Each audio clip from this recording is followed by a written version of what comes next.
ஆன்மீக அன்பர்கள் அனைவருக்கும் வணக்கம். நாம் நம்மளுடைய சேனலில் தொடர்ந்து நிறைய சுவாரஸ்யமான ஆன்மீகம் சார்ந்த தகவல்களை தாங்க பார்த்துட்டு வந்துட்டு இருக்கோம். அந்த வரிசையில் இன்றைக்கி நம்ம என்ன பார்க்க போகிறோம் அப்படின்னா, வரக்கூடிய மே மாதம் 26ஆம் தேதி திங்கட்கிழமைன்னு வந்திருக்கக்கூடிய அமாவாசை பார்த்திங்கன்னா சேஷ்ட அமாவாசைன்னு சொல்லுவாங்க. இந்த அமாவாசை துவங்கக்கூடிய நேரம் மே மாதம் 26ஆம் தேதி காலையில் 11:31 ஆரம்பமாகுது. மேலும் மே 27ஆம் தேதி காலை 9:09 வரைக்குமே இந்த திதியானது இருக்க போகுது. ஸோ சிவபெருமானுக்குரிய திங்கட்கிழமையிலையும் முருகப்பெருமானுக்குரிய கிருத்திகை நட்சத்திரத்தோடும் இந்த சேஷ்ட அமாவாசையானது வந்திருக்கிறது பார்த்திங்கன்னா ரொம்ப சிறப்பு வாய்ந்தது. அது மட்டும் இல்லாமல் இந்த நாளில் முன்னோர்கள் பூமிக்கு வருவதாகவும் வந்து சொல்லுவாங்க. அன்னைக்கு பார்த்திங்கன்னா வட்ட சாவித்திரி அப்படின்னு சொல்லக்கூடிய விரதம் இருக்கிறது ரொம்பவே நல்லது. மேலும் சனி ஜெயந்தியும் வந்து கொண்டாடப்பட இருக்குது.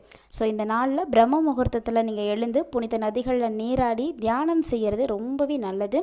அது மட்டும் இல்லாமல் அமாவாசைகளில் தானம் கொடுக்கறது ரொம்ப நல்லது. ஸோ தானம் கொடுக்கறதுனால அளவற்ற அருளானது நமக்கு வந்து கிடைக்கும்.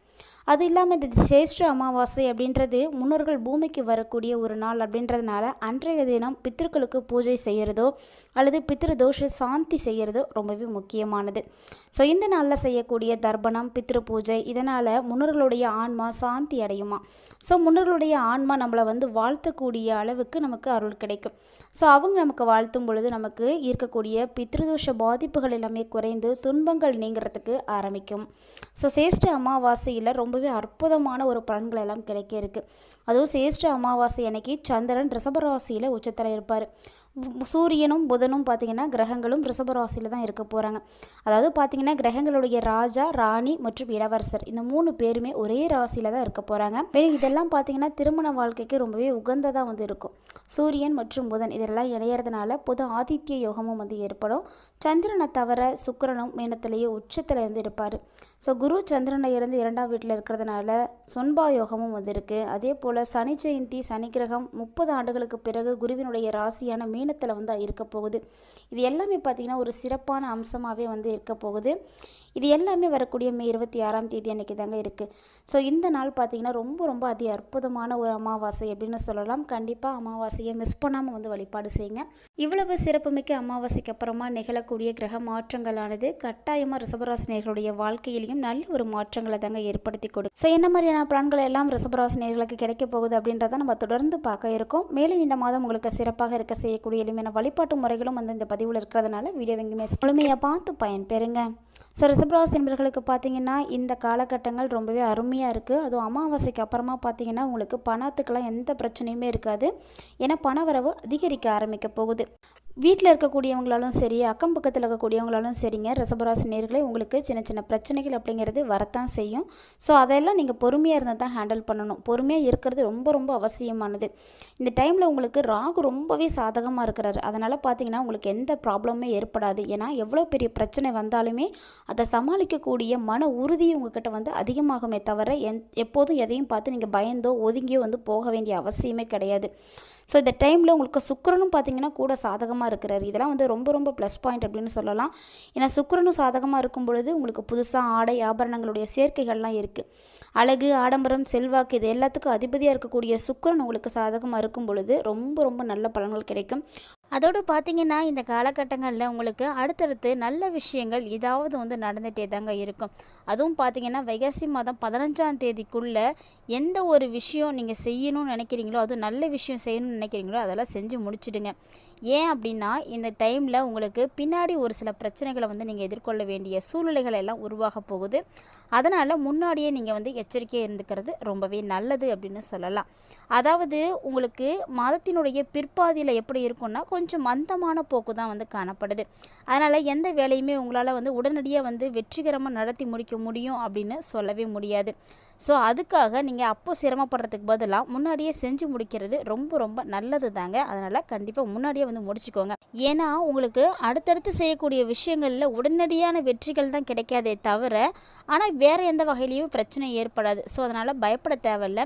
குடும்பத்தை பொறுத்த வரைக்கும் உங்களுடைய ஃபேமிலியிலையுமே உங்களுக்கு சந்தோஷம் அப்படின்றது அதிகமாகவே வந்து கிடைக்கும். குறிப்பாக கணவன் மனைவிக்குள்ளே இருந்து வந்த அத்தனை விதமான கருத்து வேறுபாடுகளும் சரியாகக்கூடிய ஒரு தருணமாக தான் உங்களுக்கு இருக்குது.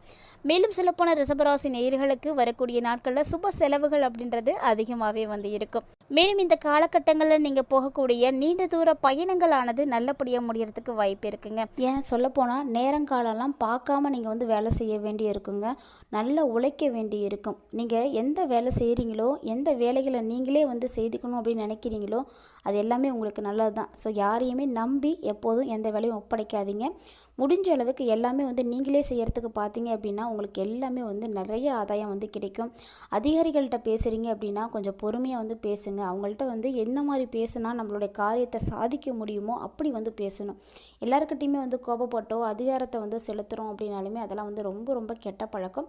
அதனால் அதையெல்லாம் வந்து தவிர்த்துக்கோங்க. எந்த டைமில் நீங்கள் எப்படியெல்லாம் இருக்கணும்னு முயற்சி பண்ணுறீங்களோ அப்படியெல்லாம் வந்து வாழ முடியும். அது எல்லாத்துக்குமே சின்ன சின்ன அட்ஜஸ்ட்மெண்ட்டு தான் வந்து உங்களுக்கு தேவைப்படுது. பெரிய லெவலில் உங்களுக்கு எந்த ப்ராப்ளமுமே இருக்காது. ஏன்னா கிரக அமைப்புகள் எல்லாமே வந்து சூப்பராக இருக்குது. அதனால் ரிஷபராசி நேயர்களுக்கு இந்த அமாவாசைக்கு அப்புறம் பார்த்தீங்கன்னா நிறைய வகையில் வந்து முன்னேற்றம் இருக்கும். அதுவும் தொழில் வியாபாரம் செய்யக்கூடியவங்களாம் கண்டிப்பாக முன்னேற்றம் வந்து பார்ப்பீங்க. இனி உங்களுக்கு எல்லாமே வந்து முன்னேற்றம் தான். இனி எவ்வளோ பிரச்சனைகளை சந்தித்திருந்தாலுமே கூட இனி எல்லாமே உங்களுக்கு ஏறி முகம்தான். எல்லாம் நல்லா நடக்கும். புதுசாக நீங்கள் எந்த முயற்சிகள் எடுத்தீங்க அப்படின்னாலுமே கூட அது உங்களுக்கு ரொம்பவே சாதகமாக தான் வந்து முடியும். அதனால் புதுசாக இது செய்யலாமா, நல்லா வருமா அப்படின்லாம் யோசிக்கவே தேவையில்லை. கிரக அமைப்புகள் சரியாக இருக்கும் பொழுது நீங்கள் சின்னதாக ஒரு மூமெண்ட் பண்ணிங்கனாவே போதும், எல்லாமே வந்து சூப்பராக இருக்கும். அது இல்லாமல் இந்த டைமில் எல்லா கிரகங்களுமே உங்களுக்கு தான் சாதகமாக இருக்குது. ஸோ ரிஷபராசி நேயர்களில் பார்த்தீங்க அப்படின்னா கண்டிப்பாக சூப்பரான ஒரு பலன்களை பார்க்க முடியுங்க. கட்டாயமாக நல்ல ஒரு அமைப்பு உங்களுக்கு வந்து இருக்குது. அதனால் பயப்படாதீங்க. உங்களுடைய வியாபாரத்தை விரிவுபடுத்தணும் அப்படின்னு நினைக்கிறீங்கன்னா அதுக்கு ஏதாவது லோன் வேணும் அப்படின்னா கூட நீங்கள் தாராளமாக வந்து பேங்க்குக்கிட்ட போய் அப்ரோச் பண்ணுங்கள். ஏன்னா வங்கி கடன் உங்களுக்கு எளிமையாக வந்து கிடைக்கும். வங்கியினால் உங்களுக்கு நிறைய அனுகூலங்கள் வந்து ஏற்பட போகுது. ஸோ நீங்கள் என்ன ஒரு வேணும் அப்படின்னு நினைக்கிறீங்களோ அதெல்லாம் போய் அந்த கடன் உதவிகளை வந்து அரசாங்கத்திடமிருந்து நீங்கள் வாங்க முடியும். அதெல்லாம் வந்து உங்களுக்கு ரொம்பவே நல்லது. ஏன்னா இன்ட்ரெஸ்ட் வந்து கொஞ்சம் கம்மியாக கிடைக்கும். நீங்களும் வந்து ப்ரெஷர் இல்லாமல் இருக்க முடியும். நினச்ச நேரத்துக்கு தேவையான அளவுக்கு பணம் கிடைக்கும் பொழுது எல்லா ப்ராப்ளத்தையும் வந்து உங்களால் சால்வ் பண்ணிக்கவும் முடியும். அதே போல் நீங்கள் எதிர்பார்த்த அரசாங்க சலுகைகளும் உங்களுக்கு வந்து இப்போ கிடைக்கும். நிறைய விஷயங்கள் அரசாங்கத்தின் மூலமாக ஆதாயங்கள் வந்து உங்களுக்கு ஏற்பட இருக்குது. அதனால் இந்த காலகட்டங்களை கண்டிப்பாக ரிஷபராசி நேயர்கள் மிஸ் பண்ணாமல் வந்து யூஸ் பண்ணுங்கள். ஒருவேளை குடும்பத்தை நிர்வகிக்கக்கூடிய பெண்களை பொறுத்த வரைக்கும் ரொம்ப ரொம்ப சிறப்பான ஒரு பலன்கள் காத்துட்ருக்குங்க. ஏன்னா குடும்பம் அப்படிங்கும் பொழுது அன்பு இருக்கணும், ஆதரவு கிடைக்கணும். இது ரெண்டுமே குடும்ப உறுப்பினர்கள்ட்ட இருந்து உங்களுக்கு கிடைச்சிது அப்படின்னா வேறு என்ன வேணும், ரொம்ப ரொம்ப சிறப்பாக இருக்கலாம். ஸோ எல்லா வகையிலுமே பெண்களுக்கு ரொம்பவே யூஸ்ஃபுல்லான ஒரு டைமிங்காக தான் இருக்குது. அதே போல் அக்கம் பக்கத்தில் இருக்கக்கூடியவங்க கிட்ட சின்ன சின்ன பிரச்சனைகள் அப்படிங்கிறது ஏற்படத்தாங்க செய்யும். ஏன்னா சண்டை சச்சரவுகள் அப்படிங்கிறது இல்லாத இடம் கிடையவே கிடையாது. அதனால் என்ன பண்ணணும் அப்படின்னா முடிஞ்ச அளவுக்கு நீங்கள் அக்கம் பக்கத்தில் இருக்கக்கூடியவங்களுடைய ஆதரவை வந்து பெற்றுக்கோங்க, அனுசரணையாக வந்து நடந்துக்கோங்க. இது எல்லாமே உங்களுக்கு ரொம்பவே நல்லது. ஒருவேளை வேலைக்கு போகக்கூடிய பெண்களாக இருக்கீங்க, நான் அலுவலகம் போயிடுவேன், ஆஃபீஸ் போயிட்டு வருவேன், எனக்கு என்ன ஒரு பெனிஃபிட் கிடைக்கும் அப்படின்னா கண்டிப்பாக உங்களுக்கு ஒரு நல்ல பெனிஃபிட் தாங்க இந்த டைமில் வந்து கிடைக்க இருக்குது. ஏன்னா இந்த டைமில் எல்லா விஷயங்களிலுமே வந்து உங்களுக்கு சிறப்பான பலன்கள் கிடைக்கணும் அப்படின்னா கட்டாயமாக நீங்கள் பொறுமையாக இருக்கணும். பொறுமையாக இருந்து நீங்கள் என்ன ஒரு விஷயத்தை செஞ்சீங்க அப்படின்னாலுமே உங்களுக்கு நல்லது தான் நடக்க போகுது. ஸோ அதனால் எந்த ஒரு கவலையுமே வந்து தேவையில்லாதது. ஒருவேளை பார்த்தீங்கன்னா ரிஷபராசி நேயர்களுக்கு எல்லா கிரக அமைப்புகளும் சரியாக இருக்குது. ஏன்னா வருடாந்த கிரகங்கள்னு சொல்லக்கூடிய கிரகங்கள் எல்லாமே இந்த வருடத்திலே வந்து பயிற்சியாகி இருக்கிறது உங்களுக்கு மற்றும் ஒரு ப்ளஸ் பாயிண்ட் அப்படின்னு சொல்லலாம். ஸோ மேலும் பார்த்தீங்கன்னா சனி, குரு, ராகு, கேது இது மாதிரி எல்லா கிரகங்களுமே உங்களுக்கு அற்புதமாக இருக்குது. கூடவே பார்த்தீங்கன்னா அமாவாசைக்கு அப்புறமா மாதாந்திர கிரகங்களுமே உங்களுக்கு வந்து நல்ல கை கொடுக்க போகிறாங்க. அதனால் எல்லாமே உங்களுக்கு சிறப்பாக தான் இருக்க போகுது. இனி எல்லா விஷயங்களுமே உங்களுக்கு நல்லபடியாக நடக்கிறதுக்கு நீங்கள் செய்யக்கூடிய எளிமையான பரிகாரம் என்ன அப்படின்றதையும் நம்ம பார்த்துடலாம். போக ஆன்மீக ரீதியாக நம்ம செய்யக்கூடிய பரிகாரங்கள் அப்படின்றது பார்த்திங்கன்னா கண்டிப்பாக நம்பிக்கையோடு வந்து செய்யணும். ஏன்னா ஆன்மீகத்தை பொறுத்த வரைக்கும் எல்லாருக்கிட்டையும் தேவையான ஒன்று அப்படின்னா அது நம்பிக்கை மட்டும்தாங்க. கடவுளை யாருமே வந்து நேராக வந்து பார்க்கக்கூடிய அளவுக்கு சக்தி யாருக்கும் கிடையாது. ஸோ அது ஆன்மீகத்தில் நம்பிக்கையோடு இருக்கக்கூடியவங்க ஒரு உணர்வின் மூலமாக உணரக்கூடிய ஒரு விஷயம் அப்படின்னு தான் நம்ம வந்து ஏற்றுக்கணும். ஸோ அதன்படி தான் நம்ம செய்யக்கூடிய பரிகாரங்களும் எல்லா பரிகாரங்களும் வந்து செஞ்சுட்டா நல்லது நடந்துடுமா அப்படின்ற ஒரு கேள்விகளும் கூட ஒரு சிலருக்கு நடக்கும். ஸோ நம்ம நம்பிக்கையோடு செய்யும் பொழுது அதில் நமக்கு 90% மேலே நமக்கு நல்லது தான் வந்து நடக்க போகுது. தொடர்ந்து உங்களுக்கு பணவரவு கிடைப்பதற்கும் பண தேவைகளில் வந்து நல்லபடியாக இருக்கிறதுக்கும் மகாலட்சுமி தாயாரை வழிபாடுகள் செய்யுங்க. மகாலட்சுமி தாயாரை போற்றி போற்றி அப்படின்ற இந்த அருமையான மந்திரத்தை தவறாமல் வந்து கமெண்ட் பண்ணுங்கள். கண்டிப்பாக அவங்களுடைய ஆசைகள் கிடைத்து பணத்திற்கு எந்த ஒரு பற்றாக்குறையும் உங்களுக்கு இருக்காது. ஸோ நம்பிக்கை உள்ளவர்கள் கண்டிப்பாக வந்து கமெண்ட் பண்ணுங்கள், நிச்சயமாக உங்களுக்கு வந்து நடக்கும். இந்த பதிவு போல் நிறைய இன்ட்ரெஸ்டிங்கான தகவல்களை எல்லாம் நீங்கள் பார்க்குறதுக்கு நம்ம சேனலை சப்ஸ்கிரைப் பண்ணிவிட்டு ஃபாலோ பண்ணிக்கோங்க.